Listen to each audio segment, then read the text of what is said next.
یا حسرتن علی العباد، اللہ کہتے ہیں افسوس ہے بندوں پر، ما یاتیہم من رسول الا کانوا بہ یستہزئون، جب بھی ان کے پاس پیغمبروں کی دعوت پہنچتی ہے یہ سائنسدانوں کی بات غور سے سنتے ہیں، سیاستدانوں کی باتیں غور سے سنتے ہیں، ٹک ٹاکروں کی باتیں غور سے سنتے ہیں، پرینکرز کو غور سے سنتے ہیں، ٹیچروں کو غور سے سنتے ہیں، کاروباری خبریں غور سے سنتے ہیں، سیاسی خبریں غور سے سنتے ہیں، اور شادی کی باتیں بھی بہت غور سے سنتے ہیں، طلاق کی باتیں اس سے بھی زیادہ غور سے سنتے ہیں۔ لیکن جب پیغمبر کی تعلیمات ان کے پاس پہنچتی ہیں تو اس کا مذاق اڑا، اس کو سیریس نہیں لیتے۔ یہ اللہ تعالیٰ شکایت کر رہا ہے۔ پھر اللہ سورہ یاسین میں عقلی دلائل دوبارہ اللہ نے دینا شروع کیے کہ ہمیں تو پیغمبروں کو بھیجنے کی ضرورت ہی نہیں ہے، تو خود زمین آسمان میں جو نشانیاں دیکھ رہے ہو، تمہارا خود دماغ نہیں اس طرف جاتا کہ کون ہے جو یہ احسانات ہم پر کر رہا ہے؟ خود بھی تو کچھ غور کرو نا، تمہیں آ کے پیغمبر سمجھا کے جا رہے ہیں، خود بھی تو غور کرو کہ کس نے پیدا کر دیا سب کچھ۔ اہلکنا قبلہم من القرون، کیا دیکھتے نہیں ہیں؟ وآیۃ لہم الارض المیتہ، دیکھو یہ کیسی مردہ زمین ہے، احییناہا، کیسا ہم اس کو زندہ کرتے ہیں، اور اس سے ہم کیسے نباتات پیدا کرتے ہیں، دانے پیدا کرتے ہیں جس سے تم کھاتے ہو، چنے کی دال، ماش کی دال، جو، گندم، مکئی، کیا کچھ یہ مٹی، گوبر، پانی کے ملاپ سے پیدا ہو رہا ہے سب کچھ۔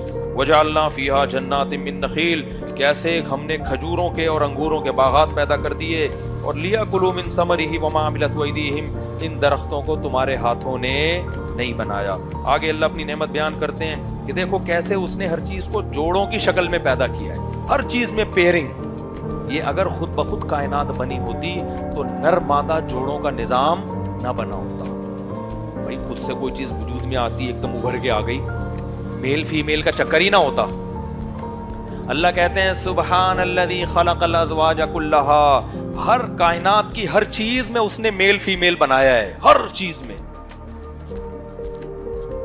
فرمایا مما تنبت الارض، زمین جو نباتات اگا رہی ہے اس میں بھی میل فیمیل ہے، حالانکہ اس زمانے میں یہ چیزیں دریافت بولو نہیں ہوئی تھی کہ نباتات میں جو پھل پیدا ہوتا ہے نا، یہ میل فیمیل کا ملاپ ضروری ہے اس کے لیے بھی۔ وہ تو صرف کھجور کو جانتے تھے کہ ایک نر ہوتا ہے باقی مادہ، باقی تھوڑی پتا تھا ان کو۔ اللہ کہتے ہیں مما تنبت الارض ومن انفسہم ومما لا یعلمون، خود تمہارے اندر میل فیمیل کا سسٹم ہے، اور جو چیزیں تم نہیں جانتے ان میں بھی میل فیمیل کا سسٹم رکھا ہے، حتیٰ کہ الیکٹران توڑیں گے نا ایٹم کو، اس میں بھی میل فیمیل ہے۔ پوری کائنات کی جو اکائی ہے نا، جو سیل، جو بیسک جو ایٹم کو جب آپ توڑتے ہیں اس میں بھی الیکٹران اور پروٹون ہے، پورا جوڑوں پہ پورا نظام رکھا ہوا ہے۔ پوری کائنات اس کی وجہ سے کیا ہے؟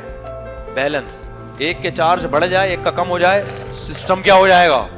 تبھی تو میں کہتا ہوں بیلنس کے لیے چارج آتی ہے، پازیٹیو چارج زیادہ ہوتے ہیں، ابھی زیادہ نہیں بولوں گا اس پہ، نہیں سمجھ میں آیا اکیلے میں آنا پھر سمجھاؤں گا۔ بھائی الیکٹران پروٹون پہ پازیٹیو ہوتا ہے، الیکٹران پہ نیگیٹو۔ اب الیکٹران اگر زیادہ ہو جائیں اور پروٹون کم ہو تو سسٹم بن جائے گا کہ نہیں بن جائے گا؟ کیونکہ پازیٹیو چارج کم ہو جائے گا، نیگیٹو بڑھ جائے گا، ایٹم کی ایسی کی تیسی۔ اسی طرح الیکٹران کم ہو جائیں پروٹون بڑھ جائیں تو بھی سسٹم کی ایک بیلنس ہے نا۔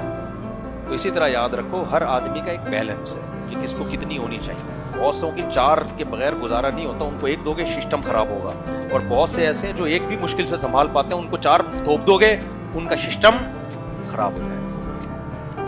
سسٹم کسی وجہ سے ہمارے ملک میں الیکشنز کامیاب نہیں ہوتے، صحیح نہیں ہوتے، سسٹم ہی پورا کیا چل رہا ہے؟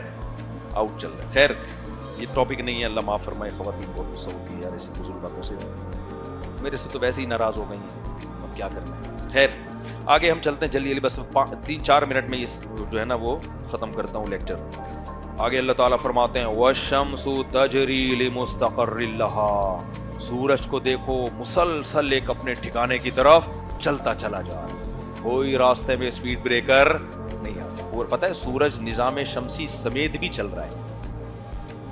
جب یہ آیت نازل ہوئی نا تو جب ماہر فلکیات نے کہا کہ یہ تو زمین سورج کے گرد گھومتی ہے، تو انہوں نے سورہ یاسین کی آیتوں کا مذاق اڑایا کہ سورج تو رکا ہوا ہے، اور قرآن کیا کہہ رہا ہے؟ سورج چل رہا ہے۔ بعد میں پتہ چلا بھائی سورج اپنی جگہ ٹکا ہوا نہیں ہے، پوری کائنات کا سسٹم ہی موومنٹ پر ہے، موومنٹ، اور جہاں موومنٹ ختم ہوگی وہاں سسٹم میں چینج ہو جائے گا۔ جہاں سستی ہوگی نا. تو موومنٹ پر ہے پوری کائنات کا نظام. تو سورج نظام شمسی سمیت اپنے ٹھکانے کی طرف جو بھی اللہ نے اس کے لیے بنایا کہ ادھر کو موو کر، وہ چلتا چلا جا رہا ہے. آگے اللہ فرماتے ہیں ذالک تقدیر العزیز العلیم. یہ مینجمنٹ جس کی طرف سے ہے تو اس میں دو صفات کا ہونا ضروری ہے، اس کے بغیر یہ مینجمنٹ ہو نہیں سکتی. نمبر ایک، پاورفل ہو، طاقتور ہو. اتنے بڑے سورج کو دھکا دے دیا اس نے، نظام شمسی سمیت نکل لے بھائی یہاں سے. تو کدھر کو جا رہا ہے؟ خانے وال جا رہا ہے، سرگودا جا رہا ہے، ہمیں نہیں پتا. ان کا بھی اپنا خانے وال سرگودا ہوتا ہوگا نا سورج کا. اور اللہ کہتے ہیں العلیم، یہ ایسے ذات کی طرف سے مینجمنٹ ہے جس کا علم بھی کامل ہے. علم کامل نہ ہو یا طاقت کامل نہ ہو تو بھی نظام تباہ و برباد ہو جائے. کسی بھی کمپنی میں مینیجر کے پاس مینجمنٹ کا علم تو ہے، پاور نہیں ہے، اختیارات نہیں ہے، تو کمپنی تباہ ہوگی کہ نہیں ہوگی؟ وہ ملازم کو کہہ رہا ہے بھائی تو صبح 8 بجے آ، وہ کہہ رہا ہے نہیں میں 9 بجے آؤں گا. اب وہ اس کو کچھ بگاڑ ہی نہیں سکتا، یا اس کو پتہ ہی نہیں ہے کہ اس کو 8 بجے آنا چاہیے کہ 9 بجے آنا چاہیے. طاقت ہے لیکن علم نہیں ہے. جہاں بھی صاحب اختیار کے پاس طاقت یا علم دونوں میں سے کسی چیز کی کمی ہو تو اس ملک کا بیڑا غرق ہو جاتا ہے. اور ہمارا الحمدللہ بیڑا غرق ہونے کی وجہ بھی آپ کے سامنے آ گئی. آگے چلتے ہیں، ہم زیادہ نہیں بول سکتے ورنہ ہمارا بیڑا نہ غرق ہو جائے. لَلشَّمْسُ يَنبَغِي لَهَا أَن تُدْرِكَ الْقَمَرَ. یہ انداز دیکھو قرآن کا یار، بلاغت دیکھو. دیکھو اللہ تعالیٰ یہ کہنا چاہ رہے ہیں، اللہ تعالیٰ یہ کہہ رہے ہیں کہ سورج چاند سے نہیں ٹکراتا، چاند سورج سے نہیں ٹکراتا، لیکن انداز دیکھو اللہ کا. اللہ کہتے ہیں لَلشَّمْسُ يَنبَغِي لَهَا، سورج کی یہ مجال ہی نہیں ہے کہ وہ چاند سے ٹکرا جائے. سورج یہ سوچ ہی نہیں سکتا، اس کے پاس ایسا سوچنے کا مائنڈ ہے ہی نہیں، وہ یہ جرت ہی نہیں کر سکتا. حالانکہ اتنا بڑا ہے نا سورج، کسی دن اس کو خیال آ جائے، یا 9 لاکھ گنا زمین سے بڑا ہے، اس کو خیال آ جائے یار میں انسانوں کی خدمت کر کر کے تھک گیا ہوں، تھوڑا سا تو ان کے ساتھ کچھ مذاق کرو نا، تو چلو چاند کو اپنی طرف کھینچ کے تھوڑا سا ٹچ کرو اس کو، پھر واپس پھینک دوں گا میں. اللہ کہتے ہیں مجال لا ینبغی کا مطلب مجال ہی نہیں ہے اس میں، ہمت ہی نہیں کر سکتا وہ ان تدرک القمر کہ چاند کو پالے جا کے، ولا اللیل سابق النہار، اور یہ بھی نہیں ہو سکتا کہ رات دن سے پہلے آ جائے، نظام چینج ہو جائے. جیسا جیسا میں نے ان کو کام پہ لگایا ہوا ہے نا، مجال ہے ذرا سا اس کام سے یہ ہٹ جائیں. ہمت نہیں ہے، جیسے اللہ میاں نے بول دیا ویسے ویسے کرتے چلے جا رہے ہیں. آگے بھی اللہ